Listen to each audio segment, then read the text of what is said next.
by allowing senior vice squad officers to confront the press after their raids 3 weeks ago and letting them use the word pornography to describe sexually explicit material which has not yet been held to contravene the Obscene Publications Act, the campaign accuses Scotland Yard of improperly prejudging the issue. This would, in our opinion, or could, gravely prejudice the right to a fair trial of any defendants that are subsequently charged as a result of these raids. That would be most improper in any other area of the law, as it is indeed here, because what the police are, and the way that they are speaking of this seized material, they're already adjudging it, to all intents and purposes, as being illegal. Now that is for the courts to decide, and not for the police.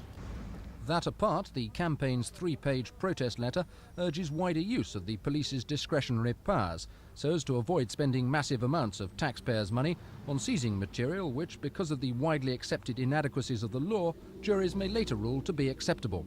Besides, says David Webb, recent legislation, notably the strict licensing of Soho cinemas and bookshops, has already led to a drastic reduction in the sex trade. Enough is enough. We've got to bring back a little bit of sanity and reason to this highly emotive issue. We now have more censorship in this country than virtually any other of the so-called free Western world. Now that is a fact. Even countries like Spain have thrown censorship, this sort of censorship, out of the window. Booze actually kills people. People actually die from alcoholism and so on. People actually die from smoking. Those two things are deemed to be quite socially acceptable and quite legal.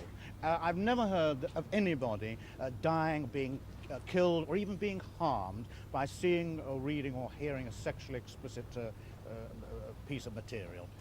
But however strident Webb's plea and whatever the state of porn in Spain, in Soho at least the censorship battle rages on, with today's protest letter simply another routine salvo in a war which neither side looks like winning. Stephen Chambers in Soho for Thames News.